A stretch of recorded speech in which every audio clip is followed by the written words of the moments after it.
A'udzubillahi minasyaitonirrajim. Bismillahirrahmanirrahim. Wal yahsal ladina law taraku min khalfihim dzurriyyatan di'afan khafu 'alaihim falyattaqullaha wal yaqulu qawlan sadida.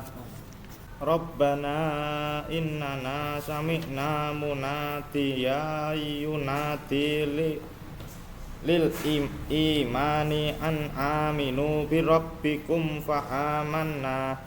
Rabbana faghfir lana dzunubana wa kaffir 'anna sayyi'atina wa tawaffana ma'al abrar.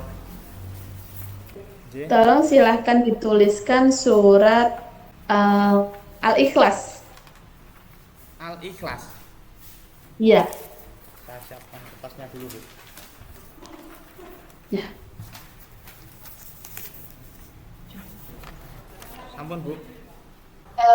Di foto kemudian dikirim ke saya saja ya, Pak. Sampun, Ibu. Oke, baik. Terima kasih, Bapak. Nggih. Sampun, Bapak Imam. Monggo selanjutnya dari saya Sampun, sudah. Ibu. Oke. Baik, ngatur nuwun Bu Wahidati. Pak Farudin. Nggih, Pak. Tadi sudah dipresentasikan belum? Dereng. Alamat websitenya. Belum, Pak. Nggih. Nah, presentasikan dulu. Oh, nggih. Baik, 5 menit. Oke, silakan. Saya share screen dulu nggih, Pak.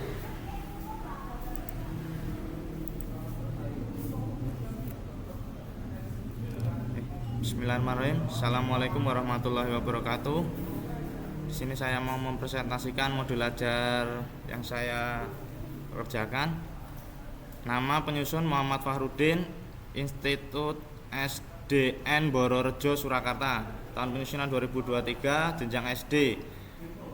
Kelas 2, alokasi waktu 4x3 jam pelajaran. Kompetensi awal, peserta didik dapat menjelaskan pengertian sholat, macam-macam sholat fardu, ketentuan dan tata cara pelaksanaan sholat fardu.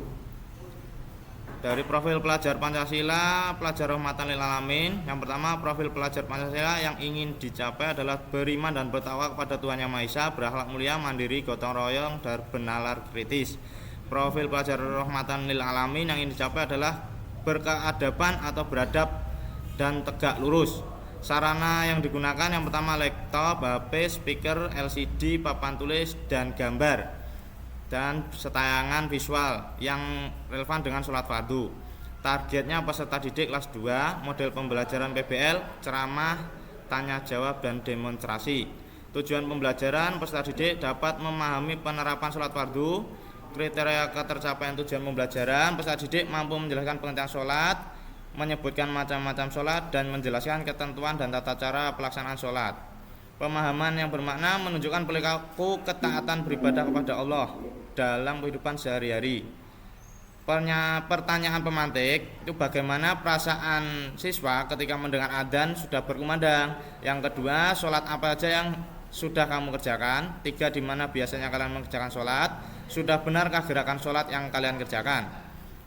Terus di kegiatan pembelajaran, kegiatan pendahuluannya sebelum memulai pelajaran, guru memberikan salam hangat, menyapa siswa, menanyakan kabar, memeriksa kehadiran, dan juga mengabsen. Terus yang kedua, peserta didik disuruh untuk memimpin doa dan menyanyikan, biasanya menyanyikan lagu, Pak. Yang ketiga, guru melakukan evaluasi awal terhadap kemampuan peserta didik melalui serangkaian pertanyaan pendahuluan sebagai langkah untuk menilai pemahaman awal mereka terhadap materi yang dipelajari. Selanjutnya, kegiatan inti guru menjelaskan konsep sholat fardu, syarat wajib, syarat sah, rukun, sunnah, dan pembatal sholat fardu. Yang kedua, peserta didik diajak untuk menyanyikan lagu berkaitan dengan sholat fardu. Yang ketiga, peserta didik diminta menyebutkan jenis sholat fardu, terus pengecekan pemahaman mereka terhadap materi yang baru saja dipelajari. Yang selanjutnya, guru menyimpulkan pembelajaran dengan menegaskan poin-poin utama yang telah dipelajari untuk memastikan siswa itu sudah paham ataupun belum terhadap materi yang sudah dijelaskan tadi. Terus kegiatan penutup, guru mengulas kembali semua kegiatan yang sudah dilakukan. Yang selanjutnya, guru dan peserta didik melakukan tanya jawab untuk mengetahui tingkat pemahaman materi. Yang ketiga, merencanakan kegiatan tindak lanjut untuk memberikan tugas kepada peserta didik. Yang keempat, guru menyampaikan rencana pembelajaran pada pertemuan yang akan datang. Yang selanjutnya, menutup kegiatan pembelajaran dengan berdoa bersama.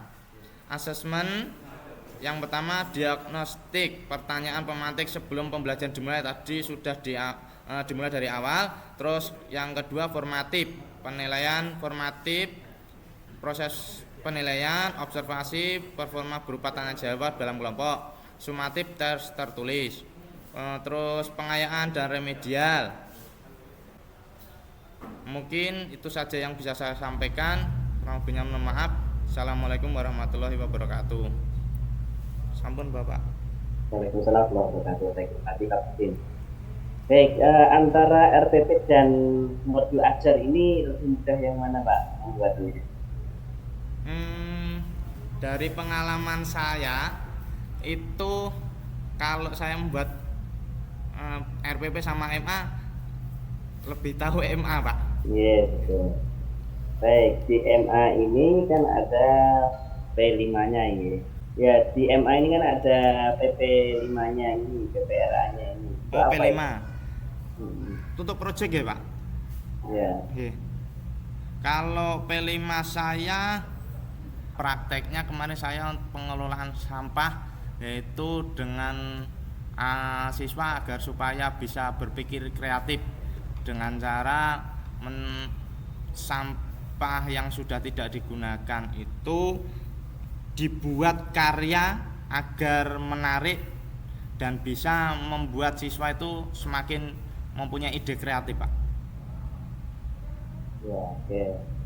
Di dalam proses pembelajaran ini kan tentu ada pertanyaan pemantik. J. Nah, itu fungsinya apa Pak? Agar siswa sebelum mulai bab baru atau pembelajaran yang baru yang belum disampaikan, agar supaya itu bisa berpikir dahulu pelajaran apa yang nantinya akan dipelajari.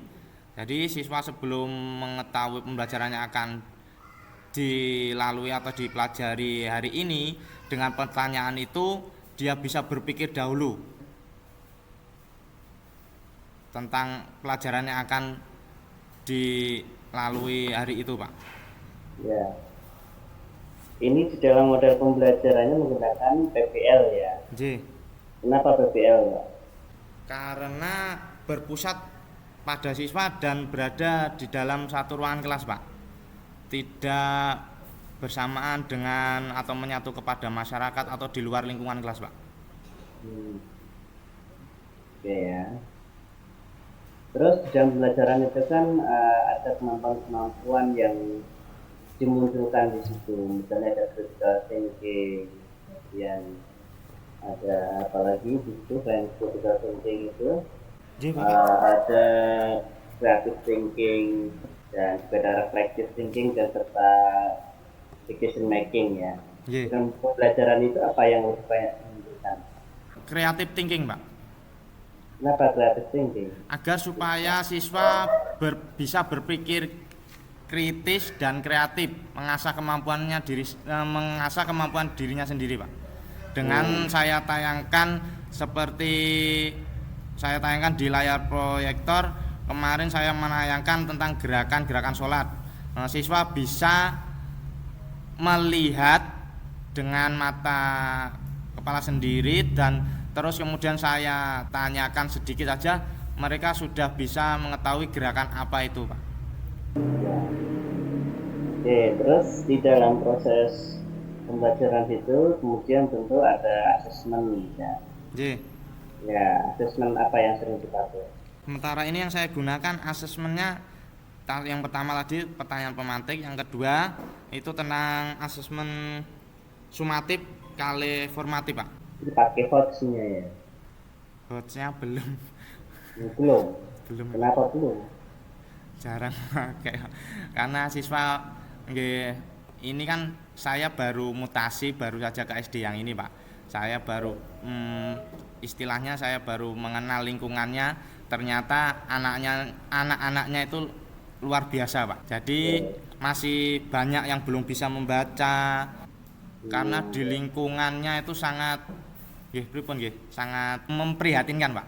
Karena banyak lingkungan di sekitar itu banyak yang agamanya non. Jadi mau saya buat kalau pertanyaan hot, kan masih banyak anak yang belum bisa membaca. Seperti di kelas 5, 4 itu masih ada yang belum bisa membaca Pak. Kemarin ada yang dibawa ke untuk tambahan agar supaya anak bisa membaca itu loh Pak. Oke, berikutnya di dalam proses pembelajaran tentu ada problematika ya. J. Nah, problematika ini cara penyelesaiannya seperti apa? Problematika ketika pembelajaran di dalam kelas ya Pak. Iya. Ya banyak siswa yang belum bisa membaca yang pertama. Yang kedua, anak-anaknya itu semuanya aktif. Jadi cara pengkondisiannya saya masih dalam proses pengenalan Pak. Selama 4 bulan ini ada yang sudah bisa untuk saya kondisikan dan juga masih ada yang belum bisa saya kondisikan. Soalnya kebanyakan itu karena terpengaruh oleh lingkungan di rumah Pak. Dan juga siswa itu pembelajaran atau belajarnya siswa itu cuma bergantung di sekolah. Di rumah itu anak tidak ada yang memperhatikan. Sampai malam pun anak itu dari pulang sekolah itu langsung ada yang pergi bermain seperti itu Pak. Gitu ya.